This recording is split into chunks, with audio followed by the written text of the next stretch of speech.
Hello, Trevor. Hey, how are you, How are you Paul? doing? We'll just Good. wait for the others to hop in. While we're waiting, how are you? How have you managed your lockdown, or how was it for you guys? It was somebody was saying today that actually, when you look back at lockdown, there are certain periods. Can you see me okay? Oh, is that all working? Yeah. Oh, hang on. I've lost you in audio. Yeah, I can Ah, hear you well. Yeah.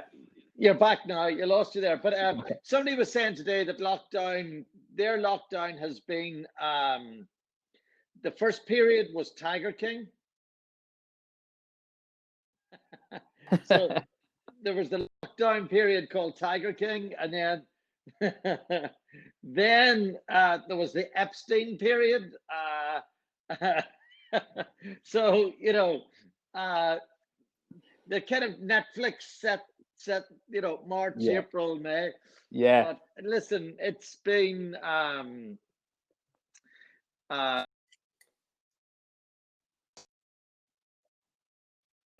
like you know dealing with the drama of, oh my God, we're going to be locked down, and then oh my God, does this mean we're going to lose the business? Because there was that period where you kind of go, what does this actually mean? And everyone started to talk about the economic impact. Once you get over the shock of the health, then it was, oh, we're not going to be able to work. We're not going to be able to produce anything. There's Brendan. How are you, Brendan? Hi, Paul. How you Uh, doing, man? Good, good, good to see you again. You too, man. Go ahead, Trevor. No, I was just saying to Paul how different periods of lockdown can be framed through the Tiger King era. Then there was the Epstein Michael era. Jordan, I think, as well. All documentaries. Michael, yes, the last dance was huge. Yes, that kept us going at least for 3 or 4 weeks. So yeah, and now, and it's a bit like we myself and Brenda had a really interesting conversation with Simon Chin and Roshi. Normal People, absolutely. That was, although I don't know whether Brendan has watched Normal People Too yet. much sex in it. Too. I'm a fucking Catholic. Do you not know that? So No, I'm waiting on doing it I all didn't in see one run or Brendan something, as or one of two the. runs. I haven't got there yet, but I feel as if I've seen Yeah. it now. Everybody's talked about it. I see Yeah, the you're not the only one. I'm just getting through it fairly slowly. But two good things that was really good for Irish filmmaking, and then the other thing is like people are watching and talking about documentaries a lot. So do you see maybe a good Right. thing for your side of the business coming out of it? Well, I think that certainly there's been an awful lot of watching and a lot of consuming of documentaries in the last 3 months, and a lot of people talking about documentaries. I don't think that's a bad thing. Really, Netflix has obviously been the go-to platform for many of us, and that's a good thing. But there is a bit of a worry about that as well, where there is only one supplier, one route, one platform out there that's dominating the market, and apart from that, where else are we getting something different?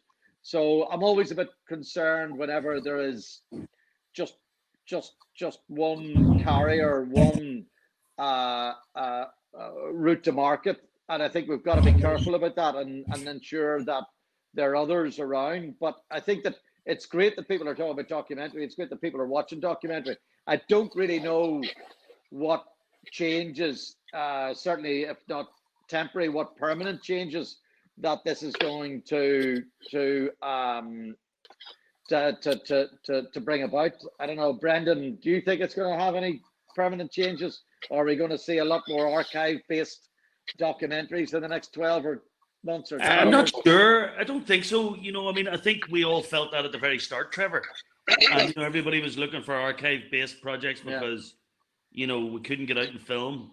But I think it's a bit like fashion. I mean, I think if you had a great archive project, it may have had a slightly higher chance of getting commissioned. But I think things are going to come back to normal soon enough. Now, I don't mean that to sound flippant.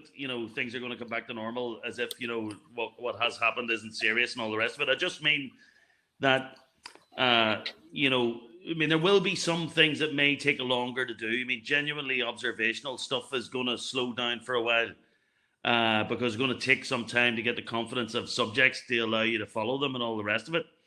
I mean, the only thing is, whilst everybody's got eyes on documentary, and I'm not the prophet of doom, but part of me, I'm a little bit frustrated that it's all either true crime or major international sports figures or major international music artists. Now, obviously, Trevor and I work in the music space too, but there's a tendency that big stars can get projects greenlit and they're not really good. That Taylor Swift documentary was really poor. I only finished The Last Dance 2 nights ago, and it's great 10 hours of TV, but it should have been 6. And Trevor and I both read a brilliant article in I think it was the Hollywood Reporter, sort of describing it as, almost branded content. Michael Jordan's company was involved, and he's such a brilliant character. It's such a brilliant story. But, by the end of it, you kind of think, is Michael Jordan fucking directing this as well? And, the true crime stuff, is great. But, I mean, the Tiger King was a bridge too far for me.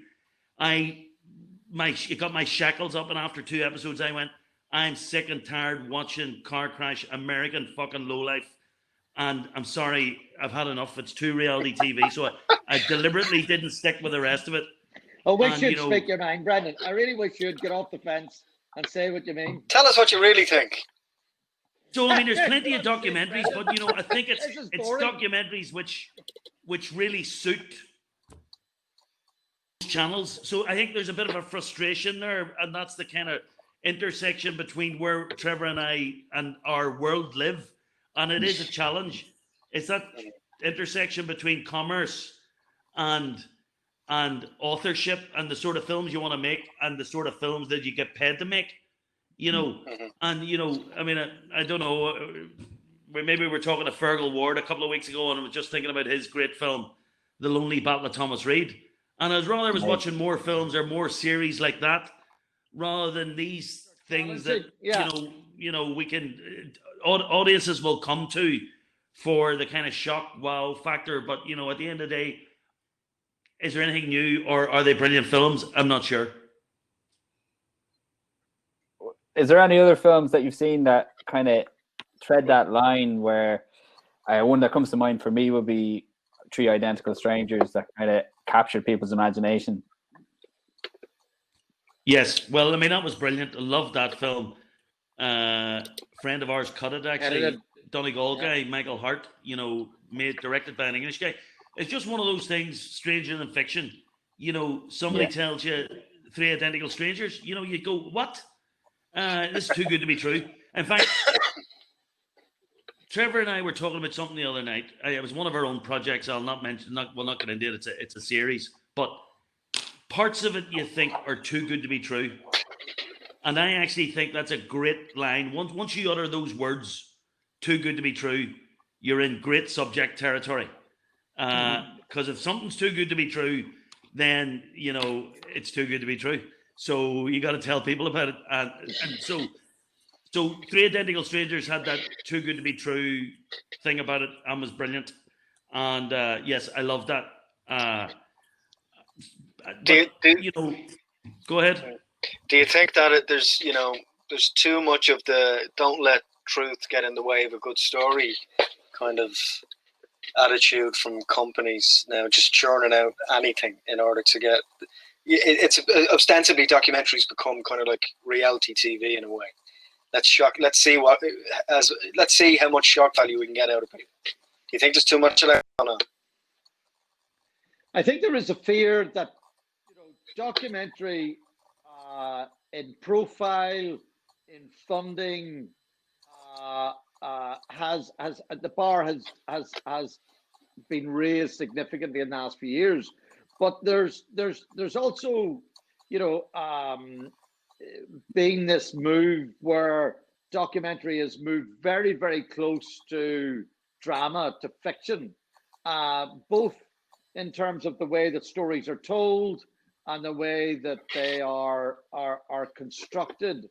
And I mean, we all remember sort of that. And again, I think that's the Netflix effect, that that the production values, the big name directors that have been coming into documentary, all of that, and has driven the stories that they have to be as compelling and as it's been a bit like Brendan's talking about, too good to be true, but also that they have to be able to compete on the same pitch as fiction. And I think that there is a worry there and a concern there that some of the stories are being manipulated beyond fact in order to appeal to that audience, that stories are being constructed in ways in order to absolutely make that big. I don't think this is something that we're seeing every day, but I think there is just if you're walking into any of these big streamers, if you're walking into major funders, as Brendan says, you need to have more than just the wow factor nowadays. You have to have more and more and more in order to make the grade. And I just worry what that's doing in terms of actual factual telling of stories. If you look at the body of work that you guys have with Fine Point, you can see that you have this kind of sense of outward looking. You've got big international films, and then you also have these films so for example, with 66 Days, like Irish people might be familiar with that, but you told that story in a way that was completely new. I think that everyone could enjoy. How did you approach that, and how can we as Irish filmmakers kind of approach our stories?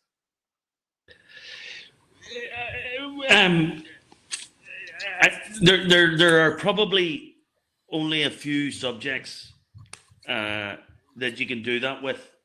And I mean, and again, Trevor and I have looked at a number of big figures in Irish history across politics and sport. We've done George Best. We joke about doing Van Morrison, although let's not go down that rabbit hole because there's too many dead bodies down there.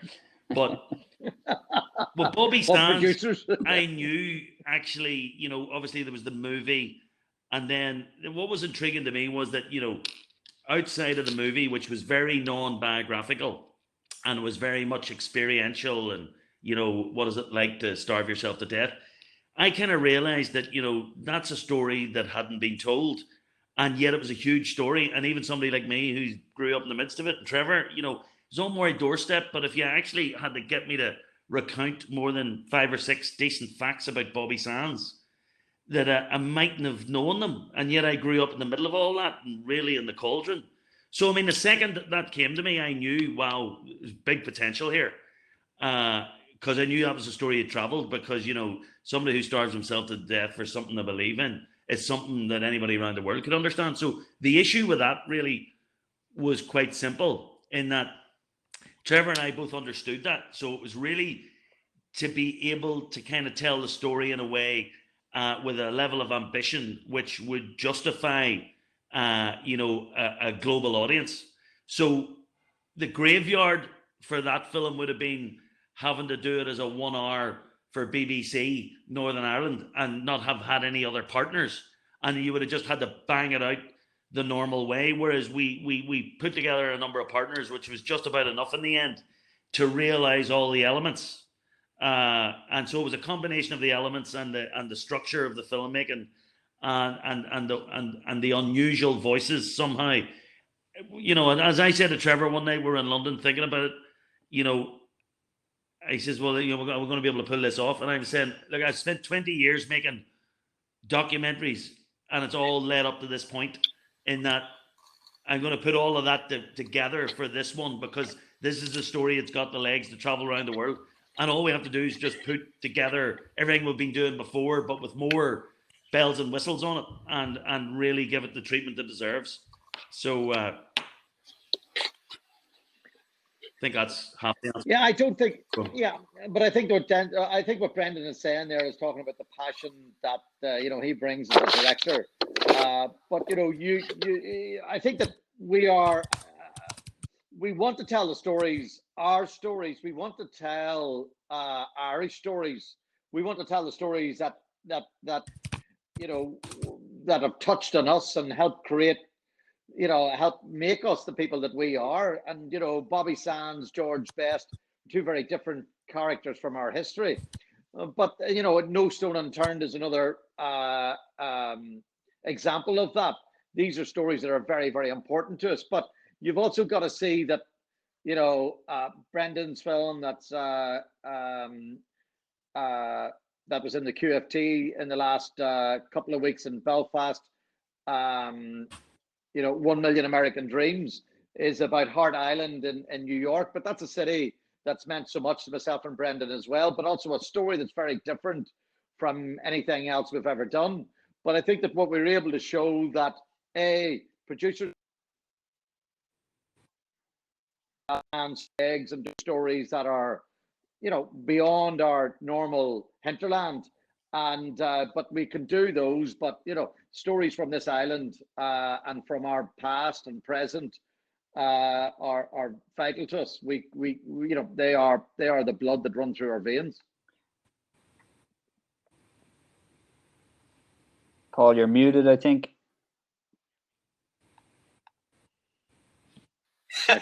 Sorry, I turned off the mic because it was causing interference. Do you think it's a help or a hindrance to be an Irish person or of this island to win subject matters? I think it helps. I certainly don't think it hurts. I mean, it's got us into plenty of doors before. And in fact, we're doing a film at the minute with the Bulger family, Whitey Bulger's brother and his extended family. And actually, they ended up coming to us through a circuitous route, which I won't go into now, but precisely because they didn't have trust that an American, because of the negative connotations of Whitey Bulger's name and the stain on the rest of the family's reputation, they didn't think they would get a trustful hearing by one of their own. And because of their Irish background, they heard about us and they came to us and we started a dialogue with them. So I certainly think it's very useful. I think sometimes what we find is always a challenge, and we continually try and master it, is the big games getting played in America. It's not the only game, but the big game, and you got the bigger ideas or bigger films you want to play in America, and you want to get them to Sundance, you want to do your best. Is that we're still far enough away from that market. We're there regularly enough, but you're not there every day. So it's not about convincing the subjects. It's about convincing the people with the money. Always that you're the right people to spend it with. Can sometimes be a challenge that we just continually work at. Yeah, but I also think that just another element of that is that 66 Days was a very important film to us because it showed what Irish producers and directors can do with their own stories, and the quality of the production, the quality of the directing, the storytelling. That was very important. But there's a number of other Irish documentary films in the last few years. Emer Reynolds and The Farthest, as one example. The Lonely Battle of Thomas Reid being another. Those films have helped tell a lot of the major film festival programmers around the world that there is a significant quality of filmmaking coming out of Ireland that always mean they've got to pay attention to it. And, that's very important. But even in lockdown, I think that, and we've been kind of talking to some friends of ours in LA about this, And normal people will also have an impact and effect on Irish production, drama, fact and fiction. And that is that, it just reminds people, number one, of the quality of production, the quality of what Element and Lenny Abrahamson have done there is just stunning. But also of Kate McCullough's work in that series, which is again stunning. And the other thing that somebody in LA said to myself and Brendan is that it means finally, once and for all, that never are our soft accents going to be a reason not to tune into something from Ireland. There is nothing about the accents that can be a bridge to, oh, I'm not sure I can understand the dialect. Everybody is now consumed normal people all over the world, and I haven't seen one complaint about the accents. So, I think that's important. Believe it or not, I do think that is important, that when you go out and you're trying to sell an Irish film, that, an American audience can't say, oh, I don't know whether I could understand that. Yeah, apparently, in LA, everyone's talking about normal people. But I don't get it. I'm going to say it. I'm one of the few people who seems to, but it's great. Well done, Paul. I absolutely do. I absolutely do. That's Paul's never been in love, lads.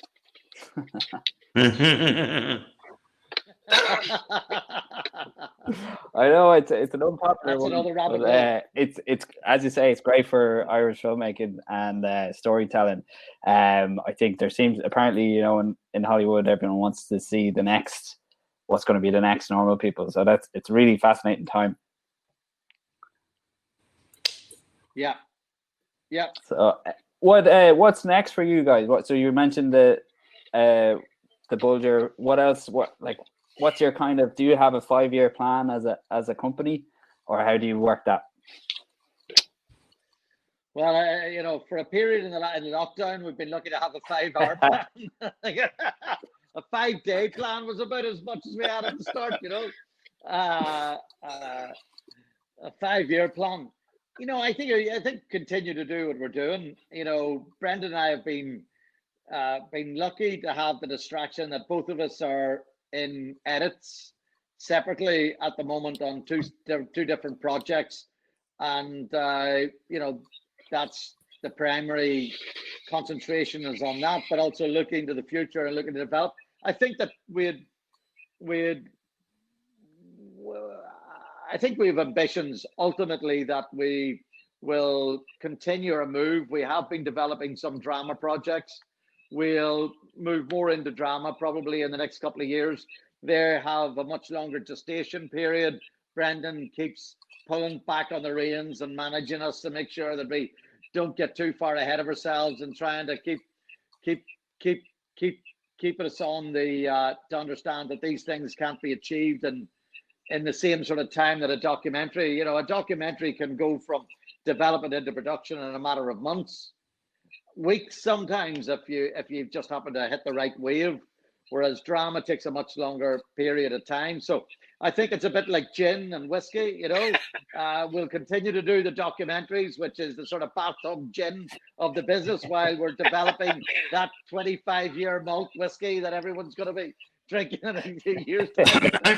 I'm gonna call it more expensive wine because I can't drink whiskey. I haven't been able to drink it since I was 20, so I can only commit stuff that I can drink. We're gonna change that. Yeah. No, I mean, yeah, what Trevor's saying there is, I think ultimately as well, and a lot of the drama projects we're working on are all stuff that's grown out of factual IP. So it's a kind of fact into fiction strategy rather than just a scattergun approach. So it's born out of the stuff that we're territory we're already mining.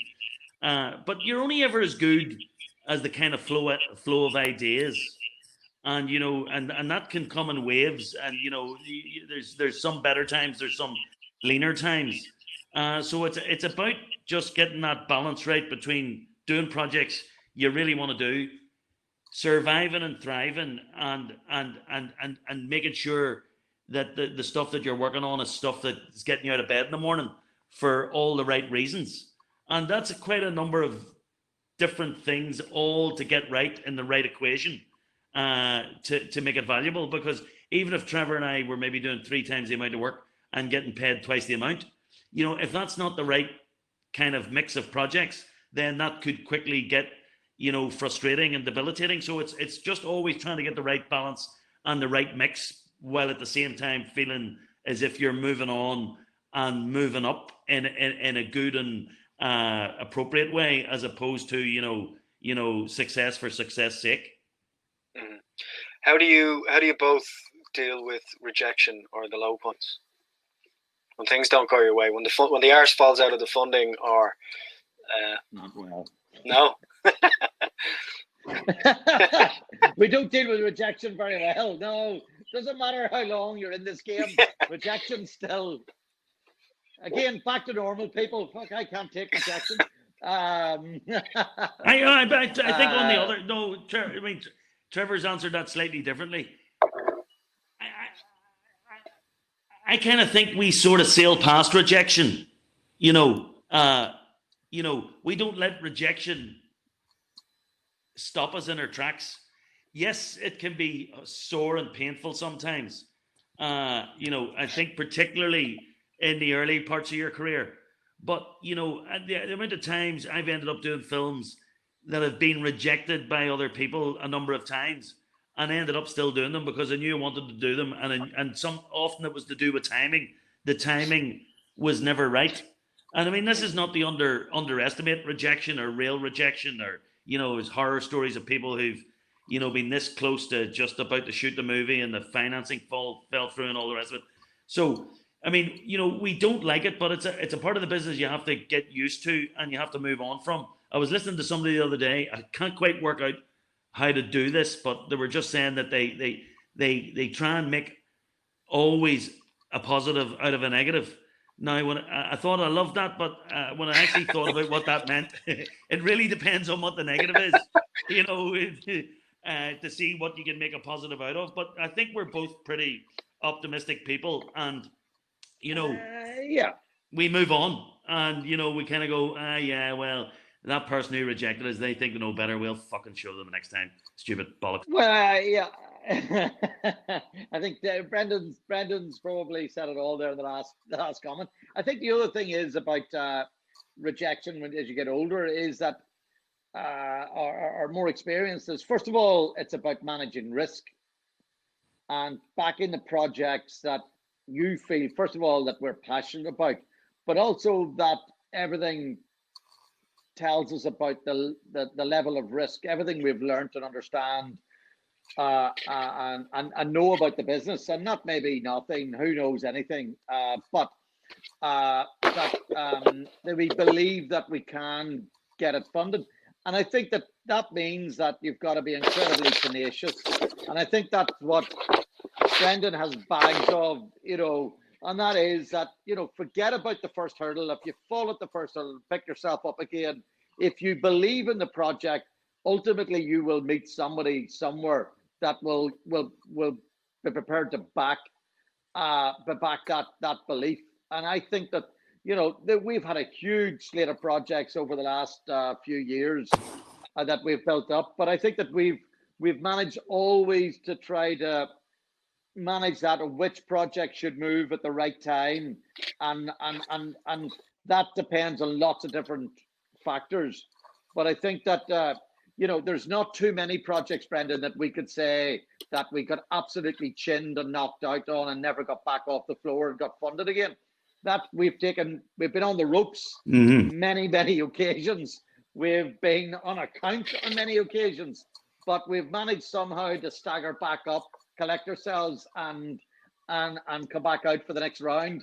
And there's a number of projects out there that lots of people have said that they weren't prepared to back, that ultimately, because of the work that we did, we reshaped it, we rethought about it, we did something extra to spice it up or to change the angle on it, and we've managed to just rethink the whole concept and come back and present it again.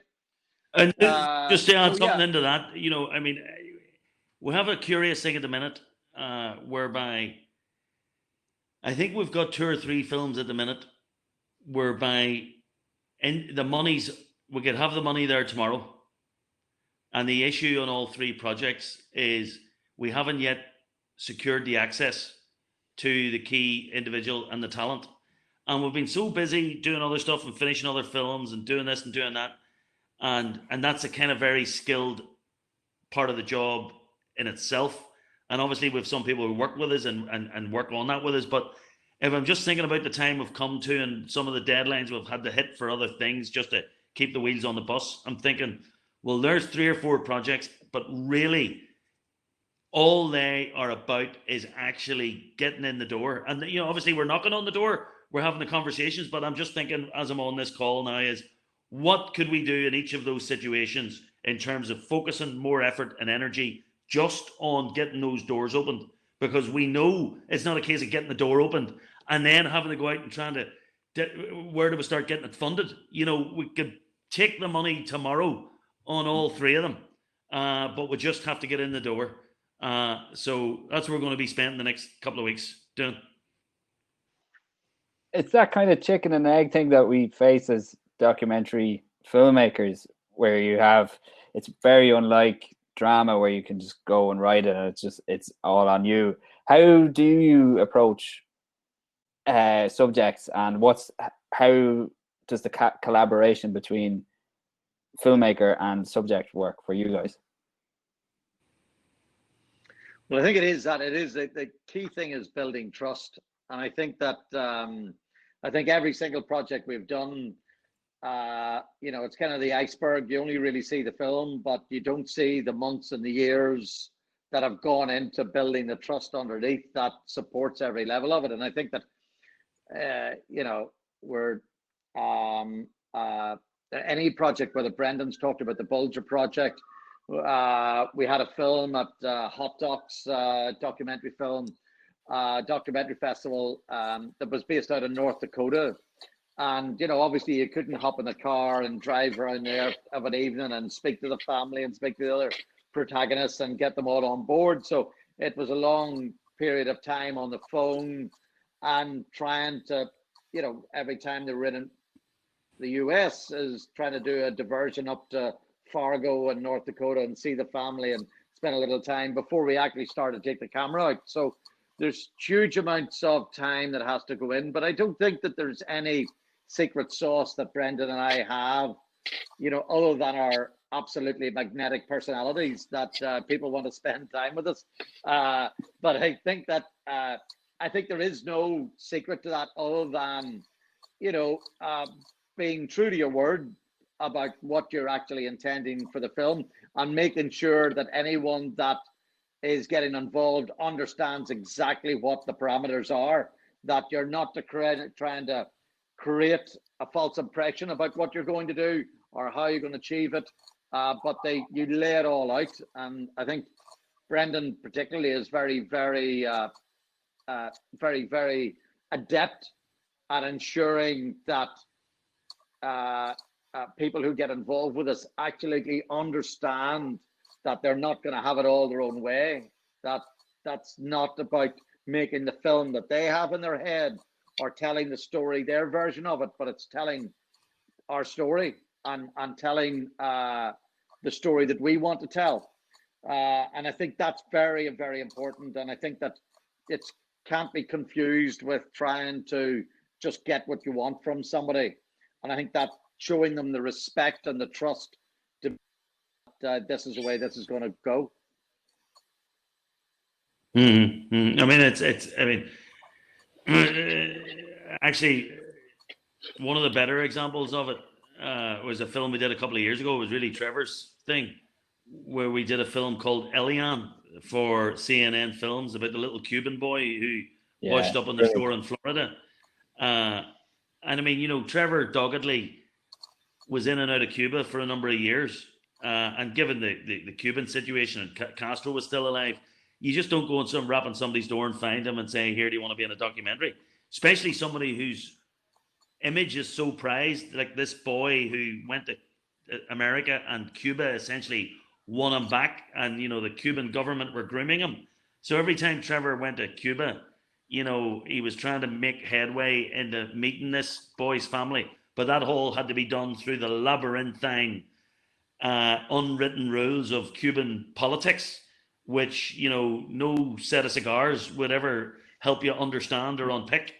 So it was nothing more than legwork and years of trying to crack it. And then after a while, you keep turning up and they go, fuck me, I have to take these guys seriously. Okay, let's play. You know? So dogged determination is really the bottom line. You guys are known for your pitching skills. What have you kind of learned, and are there mistakes that you see come up when people are pitching docs? Well, it's a good point you make. I mean, it's something that actually, now that you've just mentioned it, it's something that we try and remind ourselves of consistently. You know, not to overlook. And we learned a very good lesson years ago. We won a pitching competition in Toronto 5 years ago for a project that eventually got commissioned by Netflix. Now, the beauty of it was we got selected the night before, and we actually had then, as a result of that, we had about 15 minutes pitch training the day before the pitch. Okay. And then we had to go in the next morning. And the beauty of, I think, for the first time ever properly, our pitch was watertight, scripted from top to bottom, 7 minutes, and we went in there and we pitched it and we knocked it out of the park. And everything we ever did after that, and everything we ever did with any of our colleagues who were going to pitch and all the rest of it, was that, listen, don't go in and pitch and just make it up as you go along. Work this thing out from the beginning to the end. Pitching is all about preparation, and it's all about obviously having a passion for the subject too, but at the end of the day, a passion for the subject isn't enough. It's about preparation, and any well-prepared pitch is going to go down well, and will only end up losing out the competition. But, you know, preparation. It's a bit like house, location. I'm sure Trevor had something to add to that, but I mean, that's what came to mind first of all. Well, no, I think you're absolutely right. But I think that, you know, Brendan, just to give an example, you know, we are in the middle of a pitch at the moment that we're doing with a broadcaster, and Brendan's been down a deep rabbit hole in the last few weeks preparing that pitch. And, you know, he was just sharing materials with me in the last couple of nights about that. And I think that what that has done, what Brendan has done is a massive amount of work, like a huge amount of work that he's done in order to bring together these pitch materials.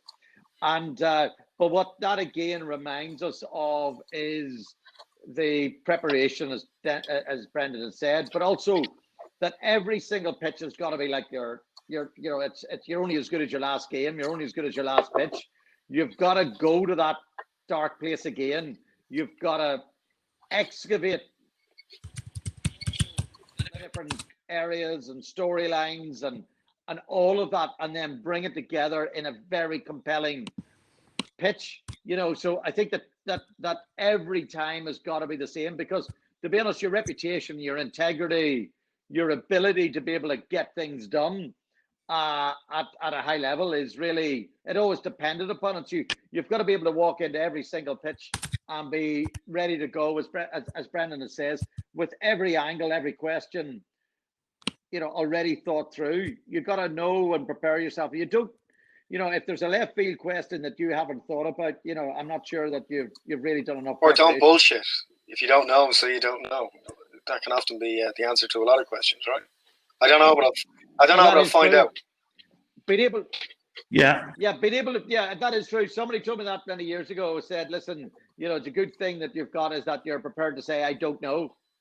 And I didn't realize that there was a thing that people didn't say that.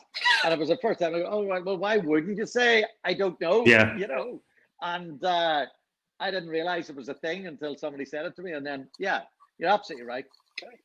Okay. Guys, we have to wrap up, I'm afraid. We could have had you on for another 2 hours. Thank you so much for your time. maybe No problem. we might lag it again for the podcast at some point down the line if you're free. No problem. We're delighted Yeah. to. No problem at all. That's cool. Listen, thanks a lot, lads. All the best. Cheers. Brilliant. Thanks, guys. We'll chat Thanks to you a million. Look soon. forward to Thanks very much, the book. Look forward to Cheers. pints Yeah, in well Cork done, Cork. soon. Yeah. Never mind the lockdown shit. We need to get back into pints. Yeah, and Dr. Ireland, just before you go, is there any word on the Doc Fest will be back, or what are you doing? Yeah, it'll be back next Okay. year. I mean, I think that obviously you had